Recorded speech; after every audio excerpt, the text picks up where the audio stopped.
start where we're familiar and then we'll work from there. It's kind of funny, that other guy was talking to another fisherman. So far, we're the only 2 bass fishermen here this morning.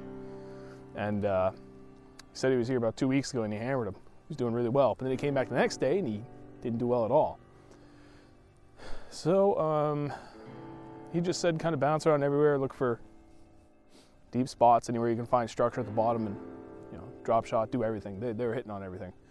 And it's interesting because I came to this spot specifically because it's not my spot. It was given to me by someone else. And it has produced pretty well for me in the past. But up where that guy just went is one of the only spots I know of that I found myself. So I find it kind of funny and interesting that that's where the guy beelined for. He seems like a pretty good fisherman. I know the tournament trail that he fishes and seems to do well enough for himself. So it's always good that when you see a guy that you know that does very well fishing, goes to a spot that you know of yourself that you found, that you felt is productive, feels good.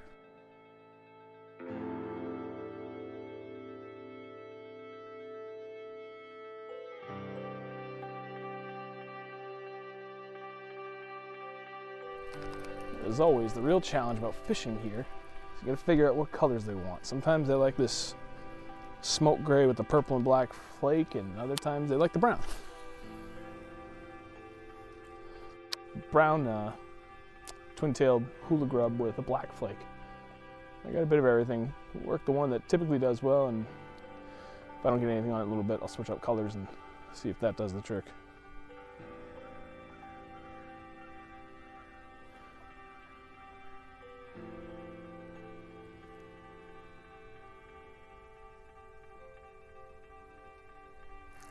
That feels like a fish. That's because it is a fish.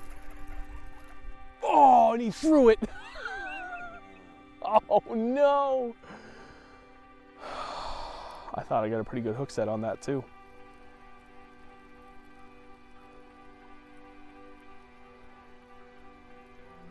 Bummer.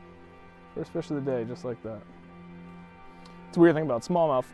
Big difference between smallmouth and largemouth is with a smallmouth, you typically don't feel a bite. You just feel weight when you go to pick it up. Largemouth, you almost always feel a thump. You know when you've got a bite, and you usually feel a little chomp chomp.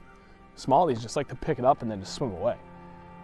And you just can't feel it. It's just so gentle how they pick it up.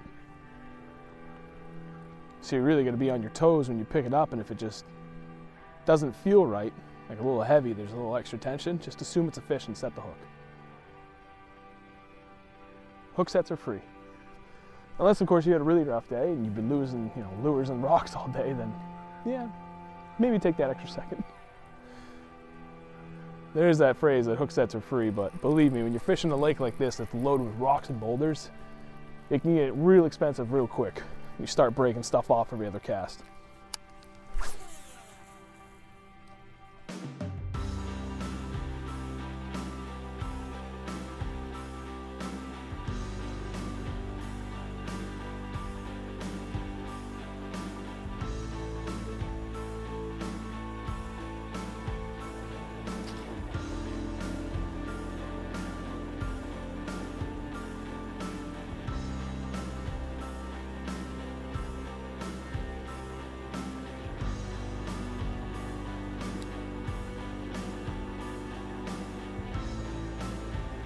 Oh, dude.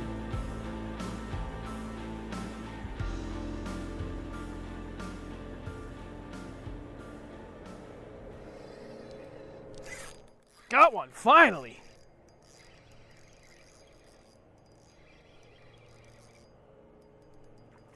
Little guy!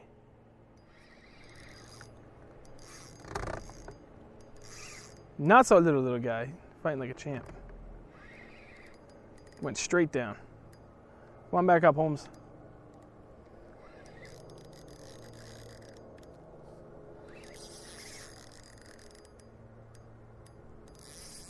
Dude, he's not small.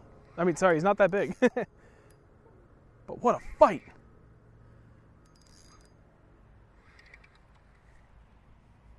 Look at it. I don't even think this thing's a pound.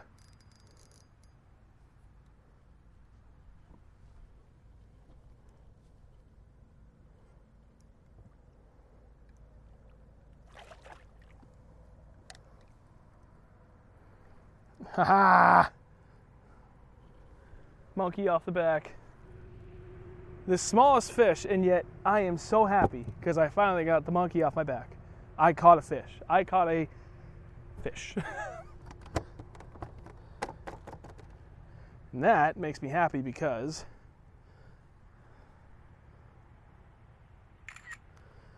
now I think I know what I can do today, the rest of this day, to catch some more. So I have this spot marked out here. It's about right around 20 feet deep. What did my line do here? And there's a bunch of huge boulders sitting on top of this very slightly elevated hump.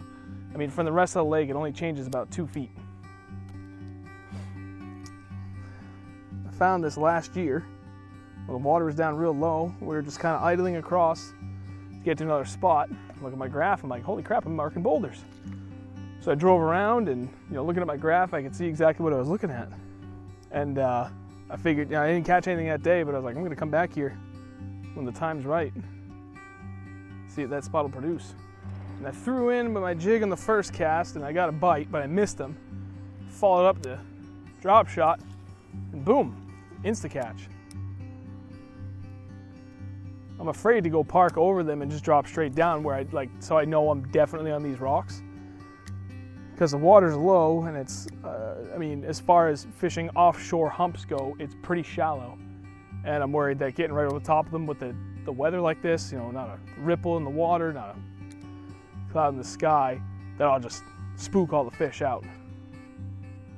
And that's the last thing I want to do.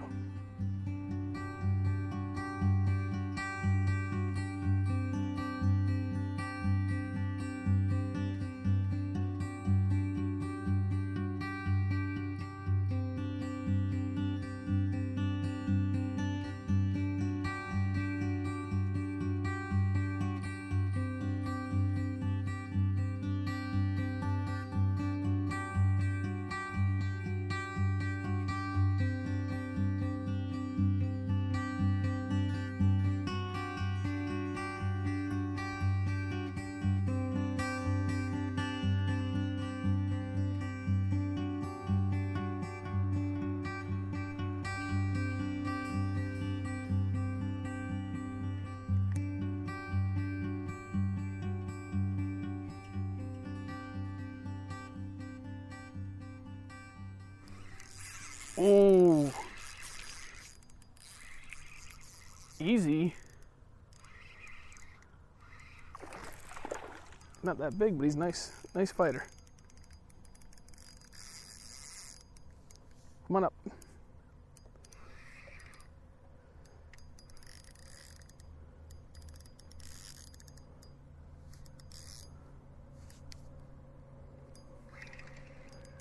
Come on, dude.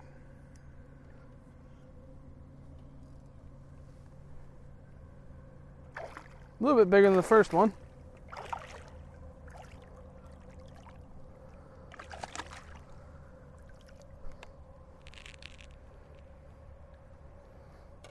Not much, but I'll take an improvement wherever I can.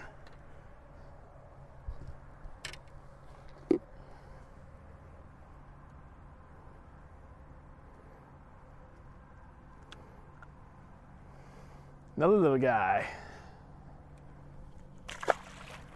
Belly flop, sorry bud.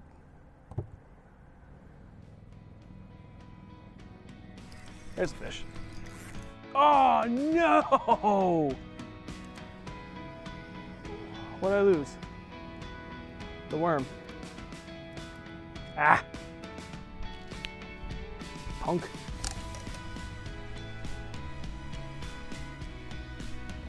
That's a fish.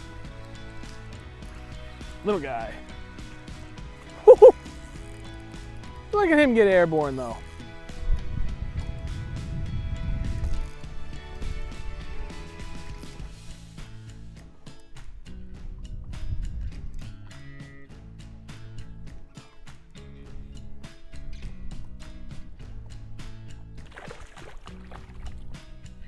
Come here.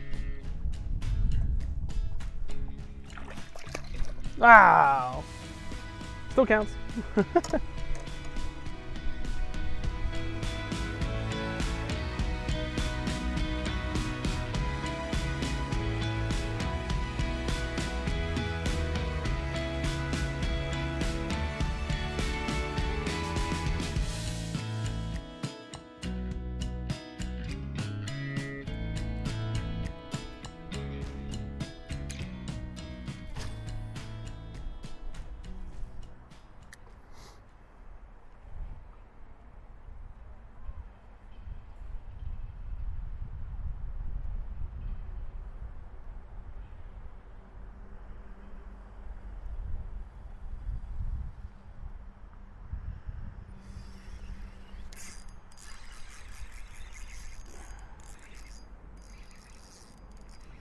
Ooh.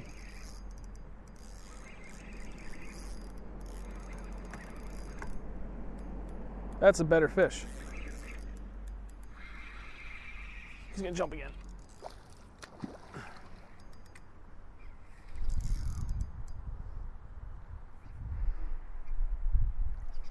That is a better fish.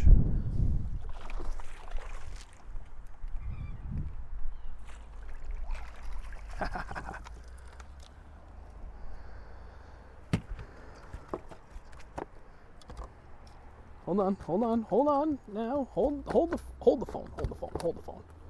Hold it. You're gonna break everything. We don't want that to happen. One decent one. That ain't too bad.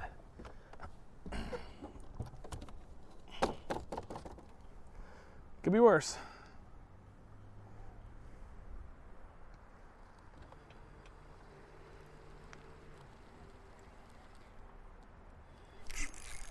That was awesome.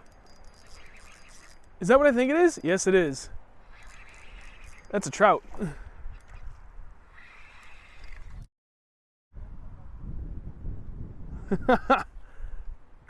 Not at all the right side, the right thing. But fun nonetheless.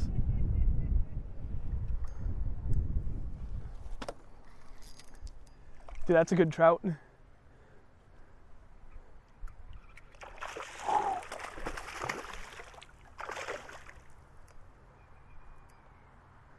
Come here. That's a beautiful rainbow. He does not want to come in.